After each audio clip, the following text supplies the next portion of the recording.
Sir, मैं तो मांग करूंगी कि इस बजट का नाम बदलना चाहिए, क्योंकि ये देश का बजट नहीं, ये सरकार बचाओ बजट है। ये देश का बजट होता तो फिर देश में 28 राज्य हैं, कितनी सारी यूनियन टेरिटरीज हैं, सब मिला के तो ये तो 37 के करीब हो, लेकिन पूरे बजट में केवल 9 राज्यों का नाम था। तब से उसमें ज़्यादा बजट तो वो 2 राज्यों को मिला जिसकी लाठी के, जिसके कंधे के सहारे में ये सरकार चल रही है। तो ये देश का बजट नहीं सर, ये सरकार बचाओ बजट था। बजट में नेचुरल कैलेमिटीज और धर्म के नाम पे भी पक्षपात किया गया है। ये तो मैं पहली बार ही देख रही हूँ। बहुत अच्छी बात कि आपने धार्मिक स्थानों को, बोध गया को, राजगीर को, जहाँ जहाँ आपने दिया, बहुत अच्छी बात है। सर, मैं तो मांग करूँगी कि इस बजट का नाम बदलना चाहिए, क्योंकि ये देश का बजट नहीं, ये सरकार बचाओ बजट है। ये देश का बजट होता तो फिर देश में 28 राज्य हैं, कितनी सारी यूनियन टेरिटरीज हैं, सब मिला के तो ये तो 37 के करीब हो, लेकिन पूरे बजट में केवल 9 राज्यों का नाम था और सबसे उसमें ज़्यादा बजट तो वो 2 राज्यों को मिला जिसकी लाठी के, जिसके कंधे के सहारे में ये सरकार चल रही है। तो ये देश का बजट नहीं सर, ये सरकार बचाओ बजट था। और सबसे बड़ी दुख की बात तो ये है कि बजट में नेचुरल कैलेमिटीज और धर्म के नाम पे भी पक्षपात किया गया है।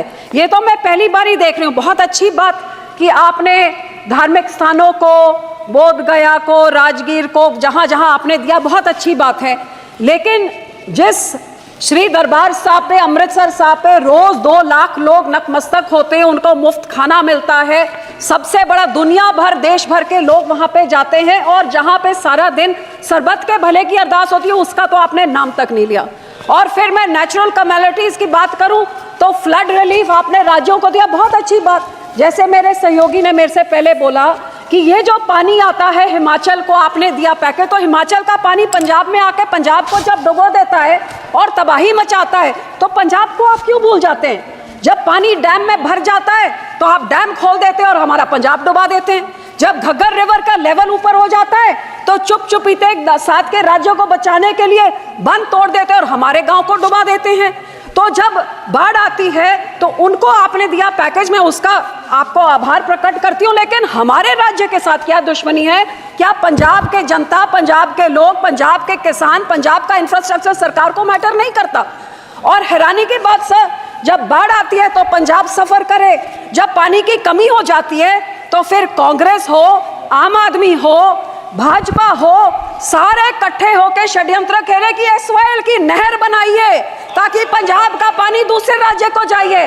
तो जब पानी कम होता है तब तो हमारा पानी चुराना चाहते हैं, जब पानी उनमें ज्यादा हो जाता है तो पंजाब को फ्लड कर देते हैं। और सर, आपको मैं ये भी बताना चाहती हूँ, तकरीबन 70 साल पहले इस सरकार ने, कांग्रेस सरकार ने रिपेरियन प्रिंसिपल्स के खिलाफ हमारा पानी राजस्थान को दे दिया और कहते थे 1 साल में उस पानी का कॉस्ट क्या होगा आपको डिसाइड करके मिले।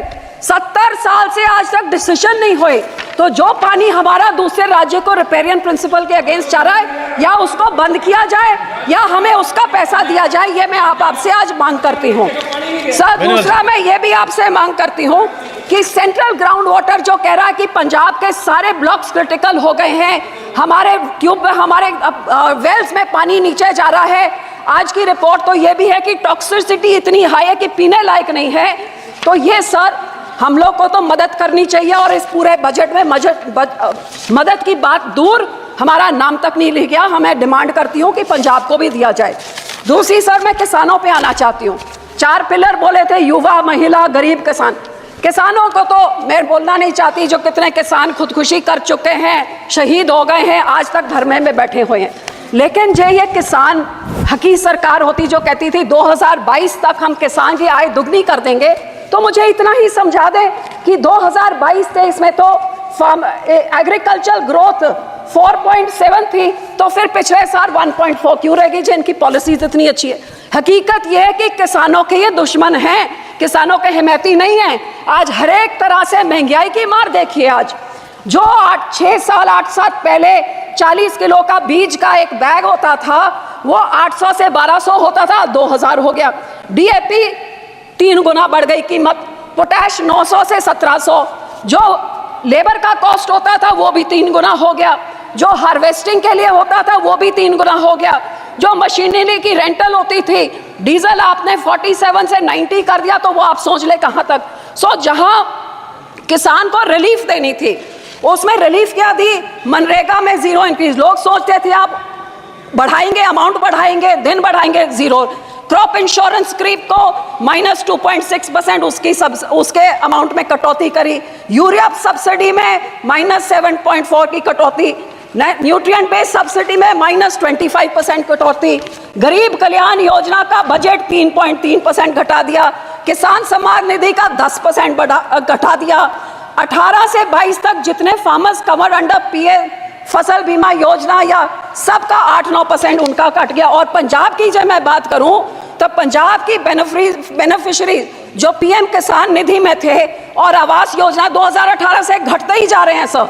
तो मैं ये कहना चाहती हूँ कि जो किसान देश का पेट भरता है, किसान सबसे ज्यादा जो योगदान पाता है, ये 80 करोड़ लोगों को जिनको आप फ्री राशन देते हैं, उस किसान के साथ आप दुश्मनी क्यों दिखा रहे हैं। मैं अपील करती हूँ सरकार को कि जो MSP legal guarantee Swaminathan commission की रेकमेंड C2+50% उसको लागू करें।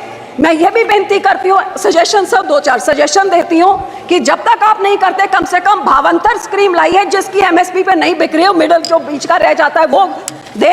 एक फार्मर फ्रेंडली क्रॉप इंश्योरेंस कोई स्कीम आप लेके आए जिससे किसानों का फायदा हो, इंश्योरेंस कंपनी का नहीं। और जो किसान के जो इम्प्लीमेंट्स हैं इन पे आप जीएसटी को खत्म करिए ताकि किसानों का कुछ फायदा हो, उनकी फल सब्जियां बचे, जिससे किसान की महंगा मॉनसून आ रहा है, टमाटर के रेट कहां चले जाएंगे। जी आप इम्प्लीमेंट्स में 0 करें तो बहुत कुछ फायदा हो जाएगा। सर आखिर में पंजाब की इंडस्ट्री 7 की स्टेटों को टैक्स इंसेंटिव्स देके तबाह कर दिया, हमारी इंडस्ट्री भाग गई है। मैं सिर्फ इतनी बेनती करती हूँ कि FN साहब लुधियाने गए थे, वो मंत्री बनी बैठे हैं अब, वहाँ पे लुधियाने गए थे जहाँ पे उन्होंने MSME इंडस्ट्री को बोला था कि जो अमेंडमेंट 43B जिसमें मैंडेट किया जाता है कि 44 डेज में आप पेमेंट करिए, नहीं तो आपके जो टैक्स इंसेंटिव फॉरफिट हो जाते हैं, वो इस बजट में उन्होंने नहीं किया। वो बहुत देख रही थी कि इंडस्ट्री करे। सर 2 मिनट, जो हमारी साइकिल इंडस्ट्री है, जो हमारी स्पोर्ट्स इक्विपमेंट इंडस्ट्री है, मैं आपको बेनती करती हूँ उनको इंसेंटिव। इंटरनेशनल बॉर्डर पाकिस्तान के साथ 2019 से हमारा वाघा बॉर्डर बंद कर दिया है, बहुत नुकसान हुआ है।